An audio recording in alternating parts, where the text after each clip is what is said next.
Béthanie. On n'avait jamais vu ça. Quelqu'un qu'on avait enterré. Alléluia. Quelqu'un qu'on avait enterré depuis 4 jours il sent. Alléluia. Alléluia. Mais Jésus a fait exprès pour que ça dure. Peut-être que tu as un célibat qui dure. Alléluia. Mais ce célibat là, ça va glorifier Jésus. Parce qu'il a dit aux disciples là, la maladie de Lazare, ça ne va pas conduire à la mort de Lazare. Mais Lazare est malade pour que Dieu soit glorifié. Pour que le nom de Dieu soit glorifié. Alléluia. Ton cas a duré, ta situation a duré. Parce que Dieu ne voit pas. Dieu est au courant de ça. Mais il fait exprès que ça dure. Pour que tes ennemis sachent que tu es un Dieu. Tes ennemis voient la gloire qui va arriver sur ta vie. Pour qu'on chante ton Alléluia. Alléluia. Le Seigneur va intervenir.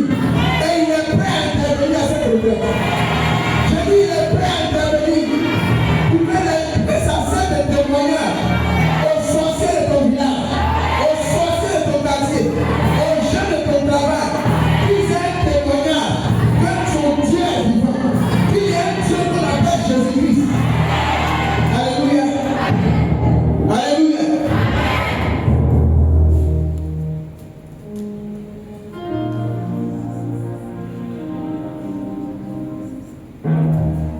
On va prêcher là-haut. Alléluia. Alléluia. Et Jésus arrive. Il dit, ouvrez la pierre, ôtez la pierre. Et on va enlever. Elle insiste. Elle dit, sent. Jésus dit, ôtez la pierre. Alléluia. Alléluia.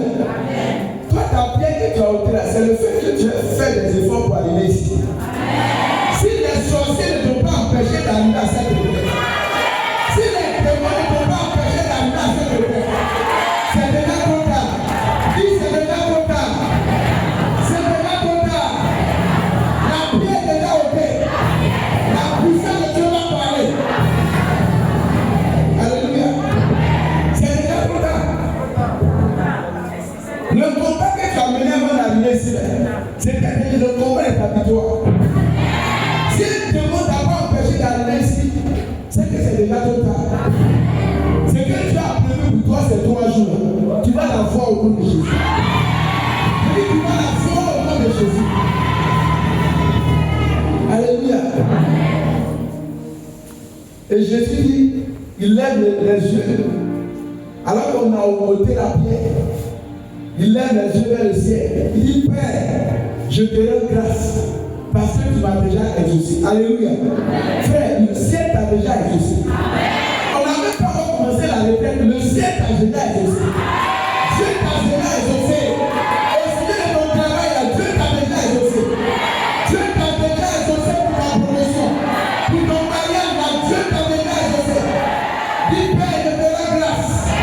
Parce que tu m'as déjà exaucé. Père, je te rends grâce.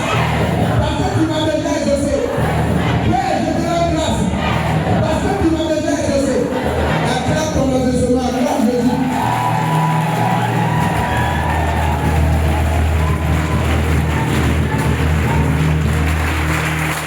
Alléluia. Alléluia. Et Jésus va parler. Jésus n'a même pas parlé à la mort. Alléluia. Alléluia. Il ne s'est pas fatigué pour parler à la mort. Il n'avait pas parlé à ton célibat, au chômage, sur toi. Alléluia. Alléluia. Jésus dit Lazare. Lazare sort. Alléluia.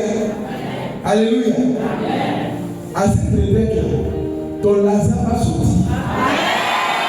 Si ton Lazare c'est ton mariage, le mariage va sortir. Si ton Lazare c'est les finances, ça va sortir.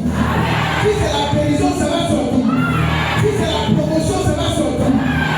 Peu importe ce qu'on appelle ça, ça va sortir. Alléluia. Parce que les chéris avaient déjà mangé Lazare. Les mouches avaient déjà décomposé Lazare. Lazare n'avait plus d'oreilles. Ses oreilles étaient dans les ventres des chéris. La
vous attendent. Et ils vont au pays.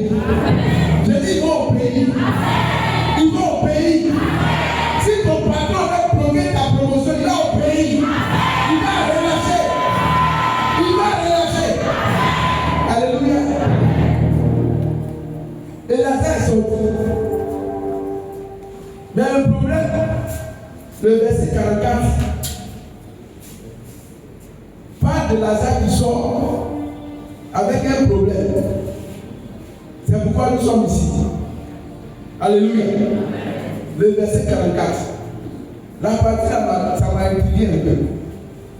Au lieu de dire et Lazare sorti, on dit et c'est lui qui avait été mort sorti.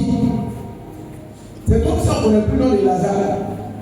On dit et c'est lui qui avait été mort sorti. Mais ça, c'est un enseignement. Pourquoi on ne dit pas non de Lazare? C'est un enseignement qui est là. On aura le temps d'en parler demain.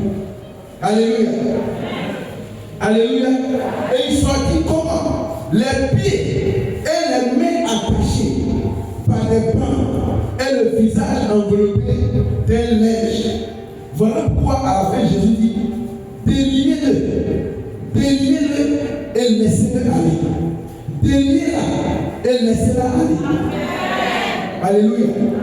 Alors, l'invocation de ce soir, je l'ai intitulée pourquoi prier pour la délivrance? Pourquoi prier pour la délivrance? Pourquoi? Parce que ça, ce terme de délivrance-là est controversé.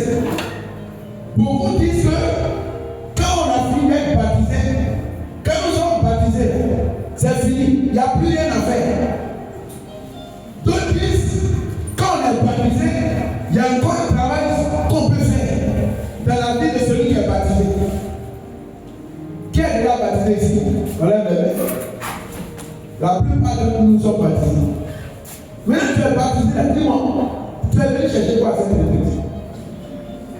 Ton baptême n'a pas pu te donner tout ce que tu veux pour dire ici. Pourquoi tu es ici? Pourquoi tu es ici? Normalement, on m'appelle ici. Vous venez chercher encore prier. Parce qu'on est baptisé. Alléluia. Alléluia. Donc c'est très important. L'action de Jésus-Christ dans la vie d'un homme se fait à deux niveaux. Premièrement, Jésus vient pour nous sauver, pour nous donner le salut. Il nous apporte la vie, le salut, parce que nous étions morts. Donc Jésus vient régler le problème du salut. On appelle ça sauver. Parce que depuis la Genèse, Dieu a dit à Adam, tu peux tout faire, tout manger, de tout ce qui est dans le jardin, sauf cette arbre au milieu du jardin. Il y a une restriction. Dieu a mis des restrictions. Et la restriction là, il ne fallait pas toujours manger à cette arbre. Et Dieu dit, car le jour où tu en mangeras, ce jour-là, tu vas mourir. Alléluia. Malheureusement pour Adam n'a pas obéi à cette restriction. Adam n'a pas respecté cet interdit. Et Adam va manger ce fruit.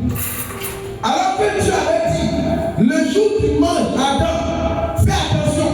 Le jour où tu manges, ce jour-là, tu vas mourir. Alléluia.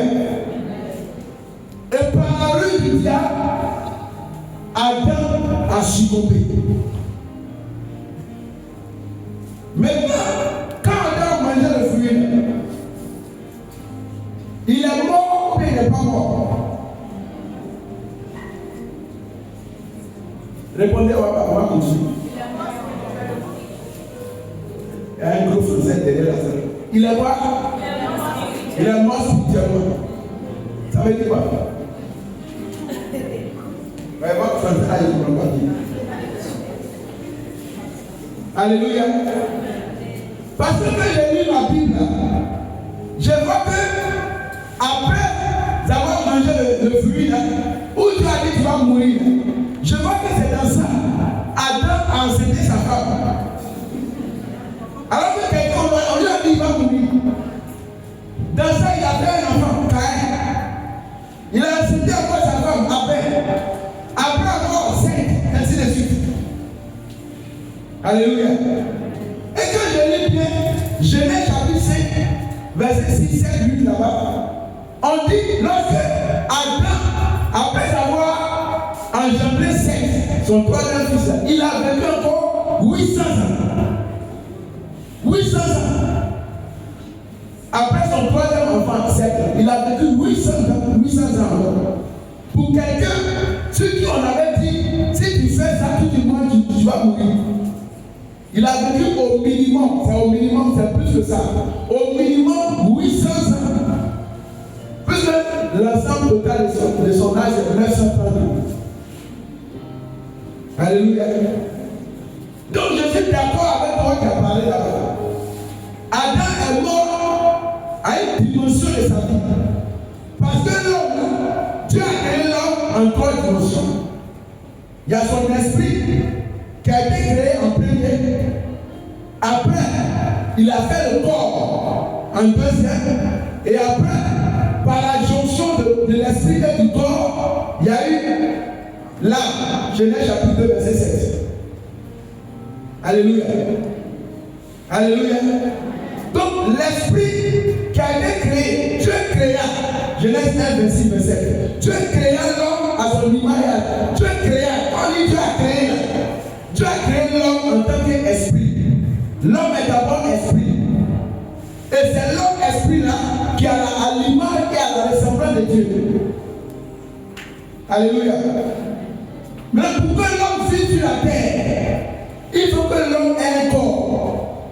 C'est pourquoi Dieu descend sur la terre, il prend la terre, et la Bible dit, Dieu ne crée plus un homme, Dieu va modeler. Dieu va fabriquer.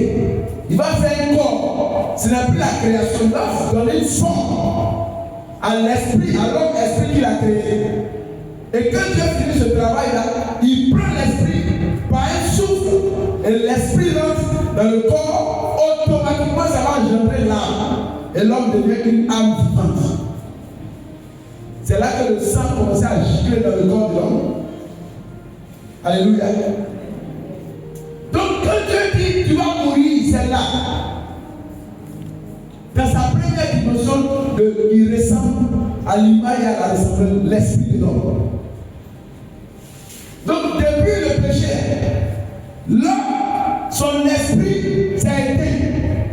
Son esprit n'a pas disparu. Son esprit est mort. L'homme est devenu donc âme et puis corps, avec un esprit éteint. Un esprit séparé de Dieu, déconnecté de Dieu. C'est ça la mort. Adam est resté dans la ténèbres. Alléluia. Alléluia. C'est très important de comprendre ça. Pourquoi on prie pour la délivrance? C'est ça. Mais bien avant d'arriver là, regardez. Un homme de la Bible, 2 Rois chapitre 4. C'est un prophète. On dit c'est un prophète. On n'a pas assez de temps pour tout lire. C'est un prophète. Il est même fils spirituel du prophète Élisée. Ce prophète-là, il connaît Dieu. Il connaît le mystère de Dieu. Mais ce prophète, il est mort pauvre. Non seulement il est mort pauvre, mais il est mort endetté. Il a fait une dette sur sa femme et ses 2 enfants. Au point où le créancier lui nous prendre ses 2 enfants à gage. Parce que le père a laissé l'héritage qu'on appelle une dette que ses enfants devaient payer. Donc ton père peut avoir fait des choses, contracter des dettes. Lui il est déjà mort, mais toi tu vas payer ça. Tu vas payer ça. Je te parle d'un prophète qui est mort avec des dettes. Et ses 2 enfants devaient payer la dette. Sa femme également. Donc il y a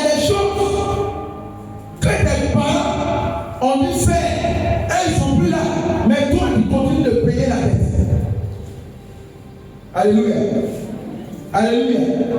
Jésus, c'est un prophète, il ne parle pas d'un païen. Quelqu'un qui avait l'esprit de Dieu, que Dieu utilisait. Alléluia. C'est très important de savoir ça. Si vous lisez Luc chapitre 16, on parle du riche et du pauvre Lazare. Vous connaissez l'évangile? Luc 16. Le pauvre Lazare, il connaissait Dieu. Pourquoi? Parce qu'il a été sauvé. On dit quand Lazare est mort, le pauvre Lazare, je ne parle pas de Jean 11 là, il y a un premier Lazare qui était pauvre. Quand il est mort, les anges sont venus prendre Lazare pour aller au ciel. Quand le pauvre est mort, on n'a même pas dit que quelqu'un veut le prendre. Mais il est là en enfer. Donc Lazare, pauvre, il connaissait Dieu, mais il est mort pauvre. Il est mort pauvre sur la terre, mais il a été sauvé quand même. Il est allé au ciel après sa mort. Alléluia. Alléluia. Je suis en train de dire pourquoi on doit prier pour la délivrance. Pourquoi on doit prier pour la délivrance. Même si on prend ce Lazare, Jean chapitre 11, on vient de lire là. Lazare est ami de Dieu. Il est l'ami de Jésus. Quand Jésus vient à Bethanie, Jésus mange, il dort chez Lazare et Marthe et Marie. Alléluia. Mais Lazare est mort. Il est mort avec maladie. Et plus grave, il est mort avec des livres. Demain, on va pas expliquer ça. Pourquoi? Parce que quand Lazare sort du tombeau, le verset 44, on dit, et celui qui était mort, il sort du tombeau, les mains liées, les pieds liés, le visage enveloppé. Normalement, quand Lazare retrouve la vie, la résurrection de Lazare, c'est le signe qu'il était mort et qu'il revient à la vie. Maintenant, comment nous, aujourd'hui, nous revenons à la vie? Nous revenons à la vie par notre nouvelle naissance, par le baptême. Alléluia. Voici quelqu'un qui sort de la mort, qui a ressuscité. Mais il y a encore un problème sur lui. Il reçoit une nouvelle vie. Il était mort. Ça, c'est la vie du péché des ténèbres. Nous étions morts à cause de nos péchés. Colossiens chapitre 2, verset 13. Nous étions morts à cause de nos péchés.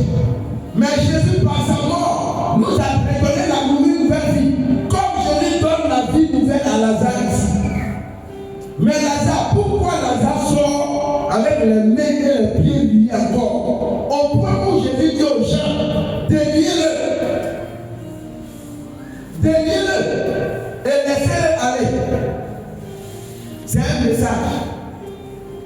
Est-ce que Lazare physiquement est encore aujourd'hui avec nous? Non. Mais pourquoi on continue de lire cet évangile? C'est que c'est encore un message d'actualité. Qui est Lazare? Qui est Lazare? Lazare, c'est toi qui es baptisé. C'est toi qui es né de nouveau. C'est toi qui es passé de la mort à la vie. Mais on remarque qu'il y a encore un problème. Il y a encore un problème que tu dois régler. Il y a encore un problème qu'on devrait régler dans la vie de ce corps, de ce Lazare. Parce que ses pieds sont liés, ses mains sont liées, son visage est enveloppé. Alléluia. Et Jésus dit, déliez-le. C'est là que prend forme la délivrance. C'est là que la délivrance se justifie. Il dit, déliez-le. Donc il institue un ministère là, un ministère de délivrance. Déliez-le. Pour qu'il a. Alléluia. Alléluia. Pourquoi donc on doit prier pour la délivrance? C'est ça. Donc on peut, Jésus vient d'abord pour nous sauver. Première chose, c'est pour nous sauver. Comme il a sauvé Lazare de la mort. Nous aussi, nous avons été sauvés de la mort. la mort du péché, on a été sauvé. Alléluia. Mais on doit encore nous délivrer. Pourquoi? Parce que, comme j'ai commencé à dire, toi qui es celui-là, tu as trois dimensions. Il y a ton esprit, il y a ton âme et puis il y a ton corps. Quand nous sommes baptisés, qu'est-ce qui se passe au baptême? Quand nous sommes baptisés, quand tu crois en Jésus-Christ, quand tu acceptes Jésus comme Seigneur et Sauveur, il y a une opération de nouvelle naissance qui va se produire. Quand on va te baptiser, on va te mettre l'eau sur toi. Et le Père a dit, je te baptise au nom du Père, du Fils et du Saint-Esprit.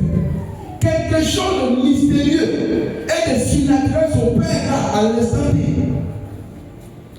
Il y a une régénération qui se passe à ce moment.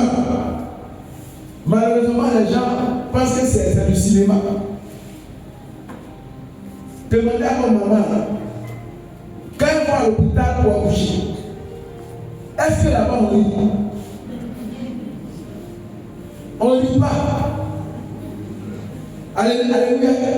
L'église également est un hôpital spirituel où Dieu nous accouche. Le baptême est un accouchement.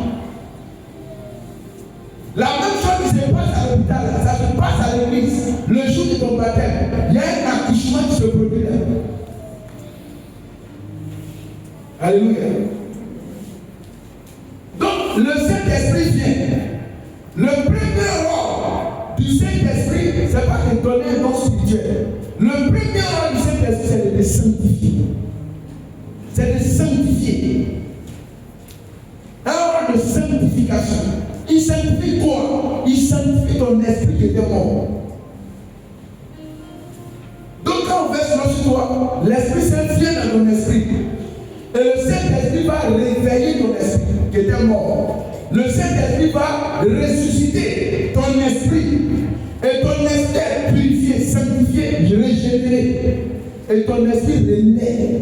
Il revit. Donc tu as la vie. Tu reçois une nouvelle vie. Alléluia. Mais est-ce que ton thé a changé? Dites-moi. Toi qui es baptisé, quand tu ressortais de l'église, ton thé a changé. Si tu étais chaud, est-ce que je vais aller pousser? Répondez bien. Alléluia. Si tu avais 1m90, est-ce que la taille a augmenté? C'est pourquoi Jean chapitre 1, verset 12, 13, Jean dit, ceux qui ont reçu Jésus, il a donné le pouvoir de devenir enfant de Dieu. Mais il ne s'arrête pas là. Il dit ceux-là, verset 13, ceux-là, il parle de ceux qui sont devenus enfants de Dieu, qui sont nés de nouveau. Il dit ceux-là, ils ne sont pas nés de la chair. Il dit, ni du sang, encore moins d'une volonté humaine. Mais comment ils sont nés? Ils sont nés de Dieu. C'est-à-dire qu'ils sont nés en esprit. C'est ça être né de Dieu. Être né de Dieu, c'est pas quand tu sors du ventre de ta mère. Alléluia. Je dis, ils ne sont ni pas nés de la chair, ni du sang, ni d'une volonté humaine. Autrement dit, le corps reste le corps. Ton sang reste ton sang. Et quand on parle du sang, ici on parle de ton âme. Alléluia. Parce que le verset 17 dit, la vie se trouve dans le sang. Donc notre âme est dans le sang. Maintenant, ton corps et ton sang ont besoin de s'inscrire dans un processus. Alléluia. Donc ton esprit est sauvé. Ton âme doit être sauvée. Parce que quand Jésus vient, il agit sur les trois parties. Il ne vient pas sauver seulement ton esprit. Mais ton corps, lui, sera sauvé. Mais à la résurrection. Parce que Corinthiens dit, quand la mort va arriver, nous serons tous transformés. Notre corps que vous voyez va se transformer à l'instant T en un corps glorieux. Mais pour l'heure, il est terminé. Alléluia. Alléluia. Donc dans ton sang, dans ton âme, là, se trouve tout l'héritage. Tout ton héritage spirituel. C'est là que se trouvent les entêtements. Comme ce prophète, qui avait un lien, il était entêté. Mais par la foi du sang, ses enfants ont pris cette texte. Alléluia. Mais la famille de ce prophète a subi aussi une délivrance. Ils ont subi une délivrance pour que ça soit fait. Bien aimé, sans la délivrance, aucun chrétien ne peut vivre une vie spirituelle chrétienne et épanouie sur la terre. Parce que le salut que Dieu nous donne, il nous donne le salut pour le ciel. Mais la délivrance, ça nous donne le salut pour la terre. Alléluia. Quand tu es sauvé, c'est pour avoir la vie éternelle. Mais tu peux mourir, aller au ciel et puis rater un mariage, rater le travail, rater ta destinée sur la terre. Tu peux mourir avec une maladie qui t'a été imposée par le diable, par les sorciers de ta famille. Mais si tu meurs, tu vas au ciel. Alléluia. Donc la délivrance là, c'est pour posséder la terre. C'est pour posséder la terre. Parce que le diable a mis un embargo. Luc chapitre 4. Il dit à Jésus, si tu m'adores, je vais te donner toute la gloire de la terre, tous ses royaumes. Et il ajoute, parce que ça m'a été donné. Alléluia. Donc depuis lors, le diable a mis un embargo sur les mariages, sur le travail, sur toute la gloire, la bénédiction, sur l'héritage que Adam avait cédé au diable à cause du péché. Le diable a mis un embargo. Et ça fait qu'on n'arrive pas à se marier. Dans certaines familles, on ne se marie pas. Personne n'arrive à se marier. Ailleurs, personne n'arrive à se travailler. Et pourtant, les gens sont super intelligents. Et pourtant, les filles qui sont là-bas sont belles. Mais personne ne les marie. Donc, on ne peut pas faire les enfants. Pourtant, on n'est pas malade. On a toutes sortes de prédispositions pour enfanter. Mais pas d'enfants. Il y a un embargo spirituel. Pour certains, c'est des maladies bizarres, des maladies générationnelles, maladies héréditaires. Ta grand-mère est morte de cancer, toi-même ta maman cancer, toi-même. On dirait que tu as réussi. Alléluia. Alléluia. Pourquoi tu es baptisé et puis ça ne gère pas tout ça? Alléluia. Donc la délivrance s'impose. Si tu n'es pas délivré, tu peux être un bon chrétien. Si tu n'es pas délivré, tu peux mourir et aller au ciel, comme le pauvre Lazare est mort et aller au ciel. Mais les réalités de la terre, les bénédictions de la terre, tu vas les regarder de loin, tu vas apprécier les autres. Mais toi, ça ne va jamais marcher. Parce qu'il y a quelqu'un qui combat ça. Il s'appelle le diable. Alléluia. Alléluia. Et bien souvent, c'est par la foi de notre sang que cet héritage, ces réclamations, ces endettements se trouvent. Et je lui dis aux gens, déliez-le et laissez-le aller. Déliez Lazare. Lazare qui vient de renaître, on doit encore le délivrer. Déliez Lazare pour que Lazare puisse aller. Alléluia. Quand il dit pour qu'il puisse aller, déliez-le et laissez-le aller. Allez pour aller où? Vous pensez que c'est pour aller à la maison? Alléluia. C'est pour aller où? Lazare est mort, ça a accompli sa destinée. Quand je dis déliez-le et laissez-le aller, c'est pas pour que Lazare parte chez eux à la maison. Alléluia. C'est pour que Lazare puisse aller se marier. C'est pour que Lazare puisse aller travailler. C'est pour que Lazare puisse aller devenir le péché qui n'a pas pu devenir. Et puis les sorciers de Béthanie l'ont tué. C'est pour que Lazare puisse aller voyager. C'est pour que Lazare puisse aller se marier. Alléluia. Alléluia. Quand tu vas sortir de cette retraite, quand la puissance de Dieu va te visiter, quand Dieu va te délivrer, tu vas aller. Alléluia. Tu vas aller pour te marier. Tu vas aller pour travailler. Là où tu vas échouer, tu vas aller récupérer. Je dis, tu vas aller pour entrer dans ta destinée. Les sorciers qui veulent bloquer ta destinée, le Seigneur va te faire aller. Tu vas entrer là où tu n'arrives pas à entrer. C'est ça le Seigneur la vie. Alléluia. Alléluia. Parce que quand Jésus regarde Lazare, Lazare n'a pas pu accomplir le plan de Dieu sur sa vie. Alléluia. Pourquoi? Il y avait des liens. Au point où il meurt, mais il est sort avec des liens. Il est sort avec des liens. Quand on est né de nouveau, c'est super. C'est excellent. Ça nous donne d'être des potentiels bénéficiaires du royaume. Ça nous ouvre les portes du royaume. Mais pour posséder les richesses du royaume, c'est un autre défi. Il y a un autre défi. Et ce défi-là, c'est la délivrance. C'est pourquoi nous sommes ici. Alléluia. Alléluia. Personne ne sortira ici avec ses liens. Personne ne sortira ici avec les liens à ses pieds. Avec les liens aux mains. Personne ne sortira ici avec un voile sur lui. Si un voile sur toi, on va lever ce voile. Ce voile qui fait que les hommes n'arrivent pas à te voir pour t'épouser. On va déchirer ce voile. Ce voile qui fait qu'on ne peut pas t'embaucher. Quand tu vas faire des entretiens dans le monde, on ne te voit pas. À cause d'un voile, on va déchirer ce voile. Alléluia. Et tu vas aller travailler. Alléluia. Alléluia.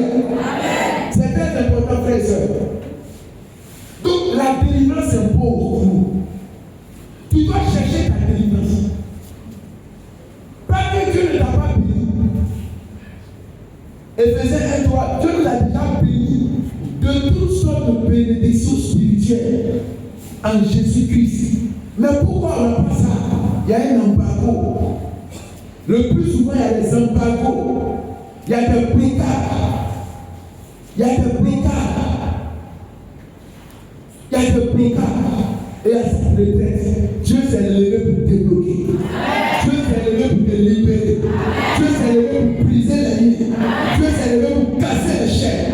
Pour détruire le pouvoir de la mort. Pour que tu sois restauré. Alléluia. C'est important. Beaucoup parmi nous, on est baptisés, mais on ne voit pas la main de Dieu. On a commencé même à douter. Oui, on est baptisé.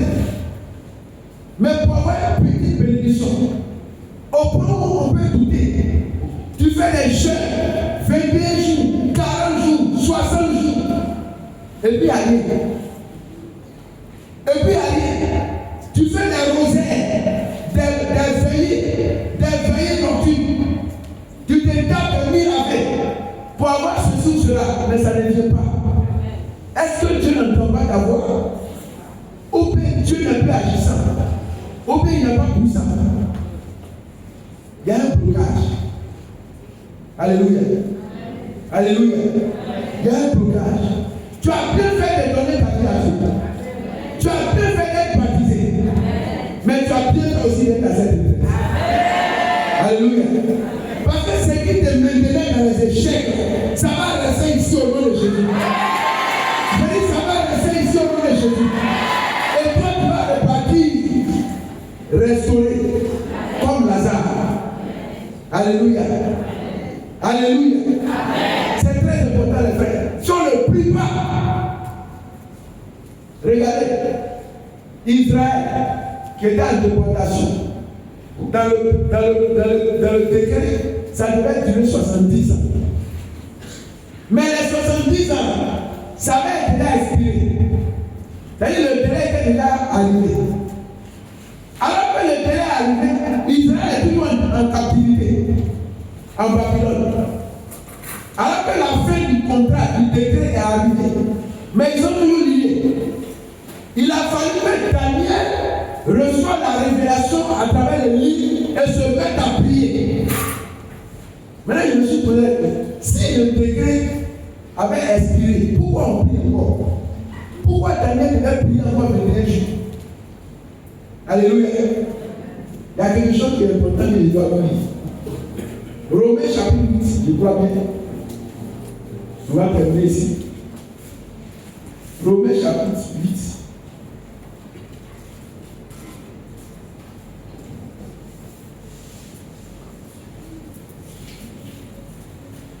Verset 34. Qui condamnera? Jésus-Christ est mort. Bien plus, il est ressuscité. Lui qui est à la droite de Dieu et qui intercède pour nous. Romains 34. Paul dit, Jésus qui est mort, qui est ressuscité, qui est assis à la droite du Père, il intercède pour nous. Maintenant, je me suis posé la question, pourquoi Jésus continue de prier pour nous? Normalement, quand tu as fini une mission, quand tu as réussi une mission, on ne prie plus de cette mission. Ou bien, alléluia. Mais on dit Jésus continue de prier, d'intercéder pour nous. Il intercède pour quoi? Quel est le sujet? Pourquoi il prie encore pour nous? S'il a déjà achevé tout, il est mort à la croix, il a vaincu Satan, il a dépouillé sur le Colossiens 2, 13, 15. Il a tout accompli là-bas. Mais il fait quoi encore de prier pour nous qui sommes ici, à la droite du Père? Il fait quelle prière? Alors qu'il a achevé la mission. Alléluia. Alléluia. Pourquoi il prie encore? Ça doit nous interpeller. Si Jésus continue de prier pour nous, ce n'est pas nous-mêmes là. On ne peut pas prier pour avoir les choses.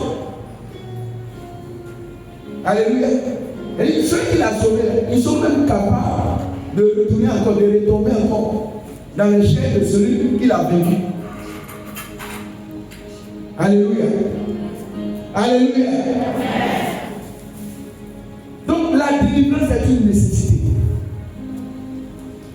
Et si Dieu t'a amené ici, c'est qu'il a déjà inscrit ton nom sur la liste de tous ceux qui va délivrer. Mais il a inscrit ton nom sur la liste. Ton nom est marqué sur la liste de tous ceux qui doivent être délivrés. Alléluia. C'est pourquoi tu as bien fait. Le diable a failli te tromper, te plaquer pour le mal que tu as mis ici. Mais tu as bien fait de venir. Alléluia. Il a failli te mettre à faire d'argent pour te bloquer. Il a failli mettre un programme bizarre pour venir te programmer ta venue ici. Mais Dieu n'a pas perdu. Parce qu'à cette retraite, il y a un rendez-vous divin. À cette retraite, il y a un rendez-vous divin. Il y a un rendez-vous de liberté.